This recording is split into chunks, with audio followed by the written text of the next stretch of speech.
So my name's Bronwyn.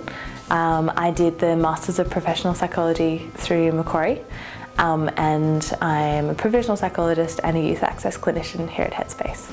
I've been here for 7 months. I've been employed with Headspace since Feb 2016, but Headspace's centre opened up in May, so we were kind of a part of the building up process and opening. January they kind of released it on seek.com, and I did an online application, and then a week later they called me up for an interview and then started that process. So my only career goal when I graduated from Masters was to get registered. I wanted to do that in about a year. And working with adolescents has been something I've been really interested in, so I guess it was a goal as such, and I feel surprised, very pleasantly surprised that I'm working with adolescents now. So we start at 8:30 and we finish at 5, and we start with an intake meeting. So the clinical team comes together and discusses all the new intakes from the day before, and then we kind of divvy them out based on kind of client load and workload for the day. And we have one person on intake. They might do that for the day, and they'll be handover from one clinician to the next. And then I'll probably do about 2 psychosocial assessments and 1 early treatment session, or 3 psychosocial assessments a day. They take between an hour to an hour and a half, and they look at all the different areas of a young person's life. And we use those assessments to identify areas of need and also who they might be best suited to in terms of what we have here at Headspace. So we have a drug and alcohol counsellor, a sexual health nurse, 2 GPs, psychiatrists and psychologists, OTs and social workers that are all working as private practitioners.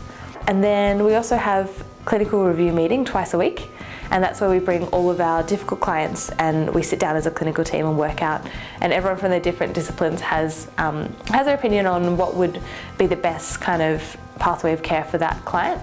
And then after that we have an action plan for the client. That's kind of a typical day, and then it's note writing and phone calls to clients and follow-ups and check-ins. And at the moment we have a bit of a wait. We have about a 3-week wait between appointments. So if they have a heads assessment, I'll call them at the halfway point between their next appointment if it's about 3 weeks, so don't feel too forgotten about, and to kind of check in to see how they're going. The difference between a provisional psychologist and a registered psychologist is pay grade to start with, but also a registered psychologist has the freedom to take on a lot of different job roles that a provisional psychologist, just because the workplace has to account for, say, time off for supervision or providing a supervisor, whereas a registered psychologist doesn't have any of those things they need to do within kind of the workplace or within work hours. The difference is that they can take on more complex cases, whereas a provisional psychologist, by definition of their role, can't. And also, so as a provisional, I have all my client documents. So every time I write a letter for somebody for exam provisions at uni due to a mental health condition, I need that signed off by my supervisor, whereas a registered psychologist doesn't need their documents signed off. So doing the 5+1 pathway, I'm required to submit 2 case studies to my supervisor, and he reviews them and then sends them across to APRA to see if I pass or fail. And so I do 4 altogether, but only 2 get submitted to APRA by my supervisor, but my supervisor reads through 4. I do 2 based on assessment, so administering an assessment. So for example, the psychosocial assessment, something like that I'd write a case study about. Maybe a DAS as well might be thrown in. And the other 2 are based on intervention, and that can be based on CBT, like thought challenging or anything like that, and that's based on a client. You're kind of demonstrating to the board your understanding of being able to do case formulation and see a client through that process. There's the National Psychology exam, and you have to sit that within your last year of provisional registration and pass it in order to be registered. Yeah, and you can do that at any point of your registration. So I chose the 5+1 program, and there's a few different pathways. For example, there's the 4+2 program, 5+1 program, and then you can go through various different psych masters, so that might be clinical, forensic and organisational, to get registered as a psychologist. I chose a 5+1 pathway because I wanted to be working in this area before going into a 2-year masters.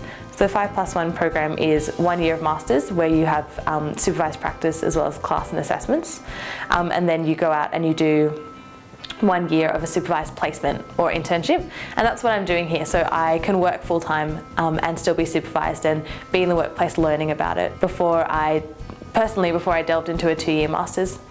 Yeah, to me it seemed that in the 5+1 program registration was more attainable, whereas the 4+2 program you're required to submit quite a few more things, whereas if you're enrolled in a uni doing the Masters of Professional Psychology, and it's offered at a few places, the uni handles that side of stuff, and while you're learning you're already ticking off like 1 year of your provisional registration, plus you're learning more, and you come out with an accreditation and you learn more in a master's program.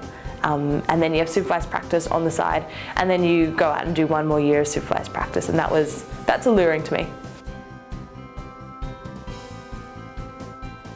At Headspace, so we're funded by New South Wales Health, and we get $300 per clinician per year to do professional development. So for example, I went to one recently by the Black Dog Institute on managing bipolar in adolescents.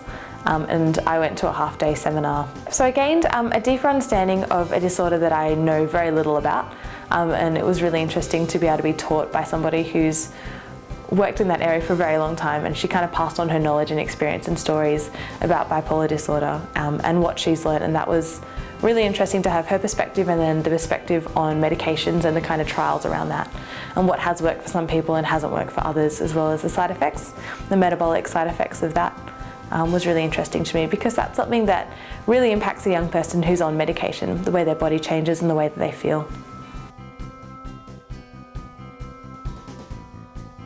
So something I really like about working for Headspace is that it's a free service, it's super accessible, and Headspace is an organisation that actively tries to reduce the stigma surrounding mental health. I think that's really important in adolescents, because we're an early intervention organisation. We see people that are in the mild to moderate spectrum of mental health issues, and the adolescents that come through our doors, our main goal and the main aim of Headspace is to give them a positive experience around accessing a mental health service, so they're more inclined to come back and help seek and therefore start that early intervention process and reduce the likelihood of that progressing into more severe mental health issues in adulthood. So when I was job seeking, I found it really helpful to give the person a call so if you're applying for a job online, whoever's listed as the recruitment contact number, I'd recommend giving them a call. It's nice to introduce yourself and to be able to kind of put a voice to the online application they're going to get, and it kind of personalises that application. And I found that you get a bit more information out of the recruitment contact than you would out of the online description of the job. And I find that helpful to see if I would fit that job, but also if they're looking for someone like a provisional psychologist. I also suggest that you don't only apply for jobs that are listed for provisional psychologists, but if you're going to apply for one as a registered that is aimed at a registered psychologist, give them a call first and see if your capabilities kind of match up with what they're looking for, because yeah, you're not always bound by your job, your role, so to speak, as a provisional psych. If someone's going to the 5+1 program, I suggest that they get their registration sorted as soon as they start classes. Sometimes APRA takes 6 weeks to be able to approve a provisional registration, and you can't start your supervised internship until you have your provisional registration number. So I suggest that you get on that early after you graduate, and yeah, sort out what pathway you're doing and kind of get that started, given that the wait time might be a little longer than you expect.